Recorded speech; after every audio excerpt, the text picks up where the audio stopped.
Mas vamos agora para o Evangelho de João, capítulo 1.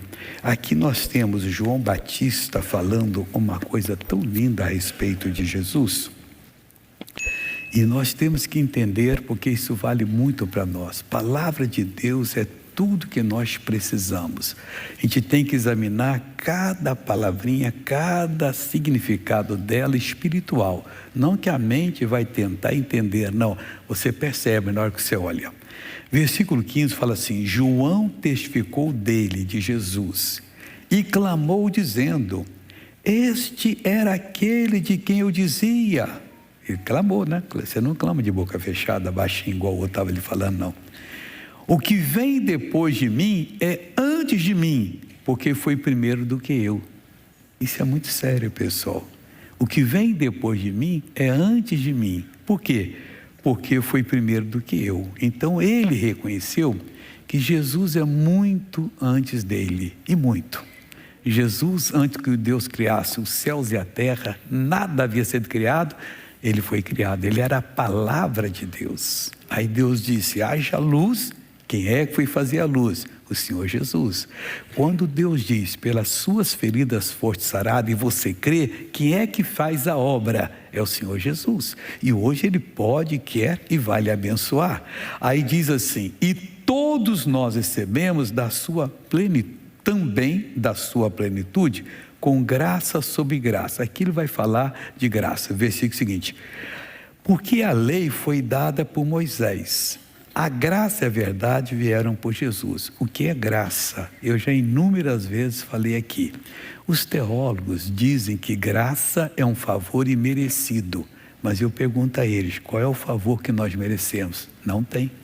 Tudo é de Deus, é de graça. Então choveu no molhado, não adiantou nada. Eu entendo a graça, não estou dizendo que eu sou certo, não. Isso eu entendo e tenho que falar a verdade. Que graça é o mover de Deus em nossa direção, que nos faz buscar a Deus, que perdoa os nossos pecados, que ilumina os nossos olhos, a gente vê um perigo e sai fora, e que opera em nós, curando, libertando, abençoando e principalmente dando a salvação. Então, voltando ao versículo anterior, 16: e todos nós recebemos também da sua plenitude, com graça sobre graça, todos nós. Se você quiser, mesmo que você nunca foi religioso, e aqui você não será religioso, nós não queremos ninguém religioso. O religioso, ele se conforma com tudo que a religião dele diz. Para ele é verdade. Não, você tem que buscar na palavra de Deus a verdade. É ela que é a verdade. E não porque um infalível tal disse isso. Não existe um infalível. Todos nós somos falíveis. O único infalível era o Senhor Jesus, porque é a palavra de Deus. Ele não tinha erro algum. Então nós temos que estar sempre olhando para a palavra, tentando obedecê-la e pedindo misericórdia a Deus, que Ele vai nos ajudar. Aí diz mais agora: porque a lei foi dada por Moisés. Moisés deu a lei dele. E o que estava aqui no mundo até a lei de Moisés? Porque do pecado de Adão à lei de Moisés passaram mais de 2000 e tantos anos. O que estava aqui? A morte, a natureza do diabo. Aquelas pessoas sofreram muito por causa, o diabo entrou e a morte passou a todas as pessoas, se contaminou. Aí Deus criou a lei de Moisés para quê? Para dar uma parada naquilo. A pessoa que praticasse a lei de Moisés seria abençoada. Então as pessoas começaram a lutar. Mas difícil praticar a lei sem que nós nasçamos de novo. Enquanto a gente está no natural, no lado religioso, nós não conseguimos cumprir os mandamentos. Por quê? Porque não dá certo, a gente está no lado que não é a plenitude de Deus. Nós recebemos, todos nós recebemos dele, é da sua plenitude, como disse lá o nosso amigo lá, o João Batista, que todos nós, está aqui, ó, e todos nós recebemos também da sua plenitude com graça sobre graça. A graça é que vai nos trazendo isso, esse mover de Deus em nossa direção. A graça é a coisa mais forte que existe, é o mover de Deus. Quando você entende a palavra, o seu caso pode ser o pior possível. Creia que você vai ser abençoado. Num dos cultos aqui hoje, mostramos um caso de uma menina que nasceu, poucos dias depois tomou a vacina BCG. E o que é que aconteceu? Começou a aparecer aqui um caroço na axila dela, no braço direito. Deram aqui no braço direito e começou. E olhou, doutor, isso não é nada. Aquilo ali explodiu, virou uma ferida. O doutor tentou. Um dia disse: senhora, eu vou lhe falar a verdade, eu não sei mais o que fazer.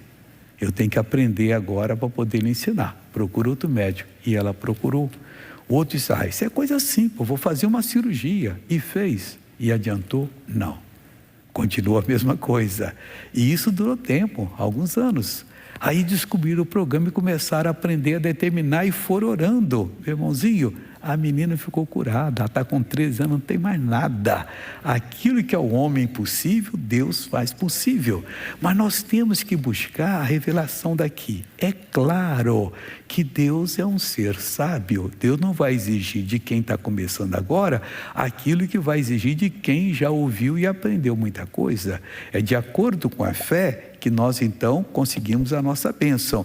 E muitos ele dá assim aquele esforço para a pessoa começar, vamos dizer assim, a engatinhar, depois a andar mais ou menos, e depois andar e depois correr. Então é isso que Deus quer fazer para nós. Então todos nós recebemos da sua plenitude, que está aqui o João disse no 16. E todos nós recebemos também da sua plenitude, da sua totalidade. Em Cristo tudo é perfeito, santidade perfeita, sabedoria perfeita, onisciência perfeita, presciência perfeita, amor perfeito. Ele é tudo que nós precisamos. E dele, da sua plenitude, nós recebemos com graça sobre graça. A lei foi dada por Moisés. A graça e a verdade vieram por Jesus. Acabou, já veio. É nossa hoje. Nós não temos que ficar esperando, mas espera aí, quando é que eu vou receber a graça? Recebi, pela fé.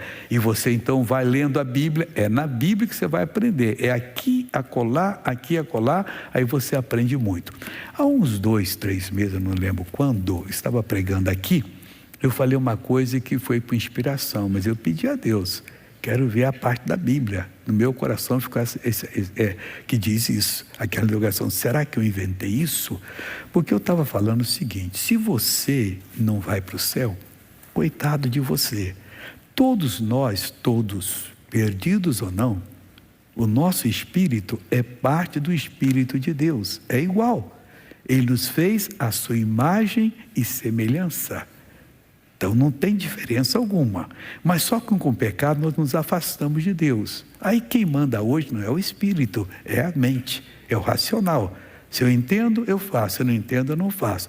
Quando você aceita Jesus, o seu espírito é recriado, refeito, porque ele sofreu um prejuízo tremendo com o pecado de Adão. Agora ele vai ter que ser ensinado na palavra e ainda não vai ser perfeito aqui no mundo ainda. Mas quando nós chegarmos no céu, a Bíblia diz que nós vamos conhecer a Deus como dele somos conhecidos. Aí a coisa vai ficar muito boa. E nós vamos então ocupar essa bênção por toda a eternidade.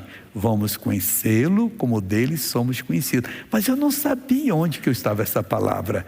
Eu não lembro de tê-la lido. Essa semana passada eu estava pregando o Salmo 48.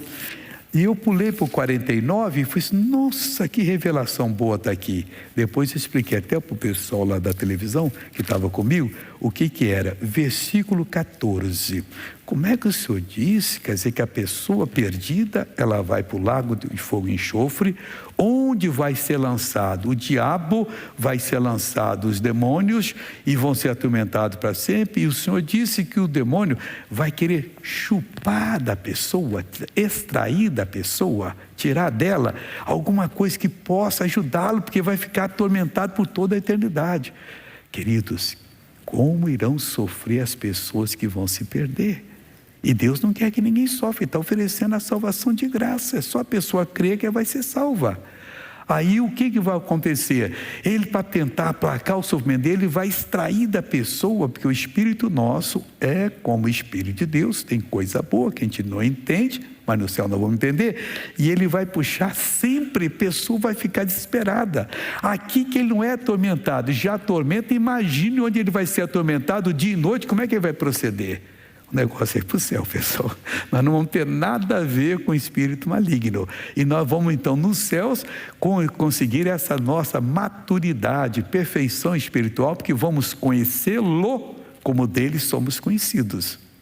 Como é muito forte, como dele somos conhecidos. Isso é fortíssimo, é a palavra do Senhor Deus. Aí eu estava pregando, foi do versículo 14, que diz o seguinte: como ovelha sou enterrado, está falando dos ímpios. A ovelha é enterrada, o boi é enterrado, o cachorro é enterrado e não tem mais nada, dissolve ali e acabou, não tem espírito, não são criadas a imagem e semelhança. Então são animais que Deus fez, uns para nosso alimento, outros para nossa proteção, outros para o nosso prazer. E é tão lindo ver esses animais bonitos aí e tal, tudo bem, mas morreu, acabou, enterrou, não se pensa mais nisso.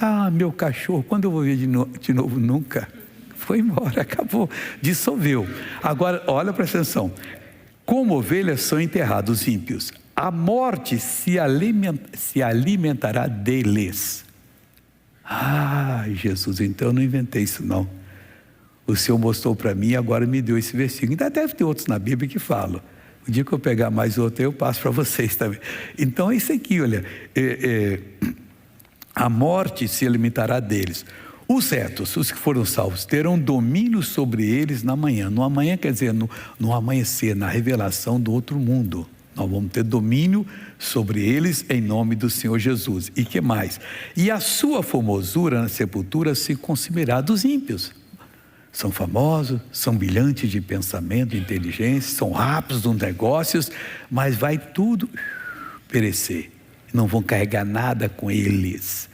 Tudo que conseguiram aqui, o dinheiro, as propriedades, vão ficar para outros. E os pensamentos, a cultura que tem, o treinamento, os idiomas que falam, tudo vai perecer, se consumirá, por não ter mais onde mora. Eles não têm mais onde morar, nós vamos ter onde morar com o nosso Pai, onde seremos muito abençoados. Um rapaz com violão na minha cidade, estava fazendo um culto na praça, e não era da minha igreja, era de uma outra.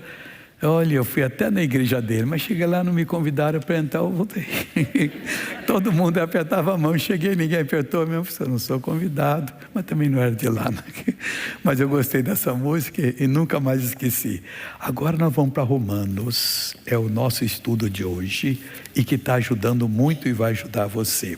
Eu comecei no versículo 17, vou dar uma pincelada para você pegar. Porque se pela ofensa de um só, a morte reinou por esse, a ofensa é de Adão. A morte reinou por esse, muito mais os que recebem a abundância da graça e do dom da justiça reinarão em vida por um só Jesus Cristo. Então vamos entender. Um pecado de Adão nos vendeu ao diabo e a morte, a natureza dele, reinou nesse mundo. Mais de 2 milênios, reinando, destruindo pessoas, fazendo o que queria. E por que fez isso? Porque o povo não buscava Deus. Um e outro buscou, pessoal. E quem buscou, encontrou. Aí o que ocorreu? Ela parou de reinar. Quando? Quando Deus deu a lei de Moisés. A lei de Moisés veio para poder dar uma parada naquela obra maligna. E quem a obedecesse, seria depois de Deuteronômio 28, que você vai ver que é fácil você ser abençoado, principalmente os capítulos de 1 até o 14. Do 15 em diante vai ser as maldições da lei, aí é outra coisa. Aqui diz o seguinte, eu estou continuando o que eu já dei. Pois assim como por uma só ofensa veio o juízo sobre todos os homens para a condenação. Aquela ofensa teve o juízo. Estamos separados de Deus. Vamos sofrer por toda a eternidade. Sim, iríamos. Mas Deus, na mesma hora, planejou que o filho dele seria enviado, porque ele não tinha um justo nenhum sequer para morrer em nosso lugar, para nos tirar do reino das trevas e passar para o reino da luz. Isso aqui não é brincadeira não, pessoal. Essa é a plena verdade. Quem aceita Jesus hoje não tem mais nada a ver com o diabo. Cessa na vida dele todo aquele fogo satânico que o fazia mentir, errar e fazer outras coisas que nem se deve falar. Aí essa pessoa torna-se uma nova criatura, o seu espírito é recriado. Deus vem habitar nessa pessoa se ela tiver os mandamentos e os cumprir. Essa pessoa prove que ama a Deus, será amada por Ele e por Jesus, e ainda Jesus vai se manifestar essa pessoa. Viu o juízo sobre todos os homens para a condenação. Assim também, da mesma forma, por um só ato de justiça, o que Jesus fez, veio a graça, esse mover de Deus em nossa direção, sobre todos os homens para justificação devida. O bandido mais bandido do mundo, ele tem a graça de Deus sobre ele. Ele já foi vivificado, só que não vale para ele porque ele ainda está no erro. Mas se alguém conseguir, isso é só mesmo por unção de Deus. Você não consegue convencer ninguém da verdade se não for unção de Deus. Alguém for usado e ele abrir os olhos, no minuto seguinte não é mais o maior bandido, é o maior santo. Ele se arrepende de tudo, não importa os pecados. A gente não, esse não merece. Ninguém merece, meu irmãozinho. Se vamos julgar, vamos ser julgados pela mesma lei que estamos invocando. É a lei do não merecimento. Tudo é pela graça de Deus. Ele é perdoado, ele é salvo, ele é ungido, e o diabo perde o poder sobre ele. Ele é tirado do reino das trevas, isso é que acontece quando se crê em Jesus, e passado para o reino de Deus. De lá não vem aqui nem de brincadeira, que aqui é um reino de fogo. É só a gente querer que nós vamos nos acertando na vida, a cada dia, entendendo a palavra, com aquela fome, oração, busca de Deus. Em pouco tempo, nós já não temos mais nada do passado, nós somos exatamente uma bênção. Veio por um só homem, por um só ato de justiça, veio a graça sobre todos os homens, não fala sobre alguns não, para a justificação devida sobre você. Você só será uma pessoa oprimida se você quiser. Se você quiser ser abençoado, vai ser abençoado. O que você fez é colocado um X, que Jesus já colocou na nossa cédula, e nós então estamos perfeitamente capazes de sermos usados por Deus. Versículo 19 é matéria nova. Porque pela desobediência de um só homem, foi desobediência que Deus disse para ele: Adão, tudo isso aqui eu dou para você. Você agora só não pode comer da árvore do bem e do mal. O dia que comer você vai morrer. A Eva ouviu dele, mas não ouviu de Deus. Falou para Adão. Tanto que a Eva, enganada pelo diabo, comeu. É a Bíblia antes de Adão. A Bíblia não diz que foi o pecado de Eva, não. O pecado de Adão, que Adão pecou consciente. Deus falou com ele. Deus tinha umas conversas com Adão muito lindas. Quando ele acabou de criar Adão, ele fez desfilar diante de Adão todos os animais, pássaros, aves, fez tudo. E Adão dava nome a todos eles. Esse aqui é esse elefante, olha o tamanhozão dele. Esse aqui é o leão, é o rei da selva. Esse aqui é o tigre, esse aqui é o cabrito, esse aqui é a ovelha. Qual a diferença? A ovelha não é mau, o cabrito é mau. Dizem até, eu não sei se é verdade, se você deixar num curral 50 ovelhas e deixar um bode lá, no outro dia tem 50 ovelhas mortas. Ele mata todas elas. Eu não sei se é verdade. Quer dizer, eu conheci bode, conheci carneiro e tal, mas eu não conheci 50 ovelhas para saber se é verdade. Dizem que é. É coisa séria. Então, mas a pessoa passa a ser de Deus completamente e não tem mais nada. Porque com a desobediência, um só homem, muitos foram feitos pecadores. Muitos, irmãos. Ou para não dizer todos, porque tem uns que ainda não têm culpa do pecado, porque nós não pregamos para eles. Então, se eles morrerem, vão para o céu? Não. No céu tem que nascer de novo. Aí uma vez um rapaz quis colocar um pregador americano contra a parede. Então explica aí. Olha, é melhor você explicar. O índio vai ser salvo ou não? É melhor você explicar que você que não vai dar o evangelho para isso, você vai ser salvo ou não. Porque ali vai ser julgado pela lei da consciência. E pela consciência é difícil, pessoal. Mas é difícil, porque todos foram contaminados pelo pecado. Pecar é uma coisa natural para a pessoa que não é de Deus. Aí diz aqui, olha, pela obediência de um, muitos serão feitos justos. Não todos, porque muitos não vão querer. Mas os que quiserem, graças a Deus, vão ser feitos justos. Que mais que diz a palavra? Veio, porém, a lei para que a ofensa abundasse? Não. Presta atenção. Veio, porém, a lei para que a ofensa abundasse. Isso não é bem assim, presta atenção. Deus permitiu que a lei viesse para que ela fosse revelada. Mas, onde abundou o pecado? Olha que coisa bonita. Superabundou a graça. Ô missionário, eu fui tão usado por Deus, então aproveita que a graça de Deus para você é muito maior do que aquele que foi pouco usado. Deus quer fazer de você um filho. Não deixe o diabo lhe enganar. Para terminar esse entendimento, para que assim como o pecado reinou na morte, ele reinou, não reina mais, na morte, que era até a Moisés, também a graça reinasse pela justiça para a vida eterna. Aí que vai a diferença. A gente é o mesmo homem, a mesma pessoa, somos tentados do mesmo jeito, mas andamos, dar um passo para trás, não quero. Por quê? Eu sou do outro time, já não tenho mais prazer nisso. Ô rapaz, pega esse baseado aqui. No ano passado eu pegava até pior do que baseado, mas agora eu estou baseado na palavra de Deus. Eu não quero saber dessas coisas. Então, para que assim como o pecado reinou na morte, também a graça reinasse pela justiça para a vida eterna. O pecado teve a época dele, agora é a época da graça, por Jesus Cristo nosso Senhor. Com ele nós vamos para o céu. Amém?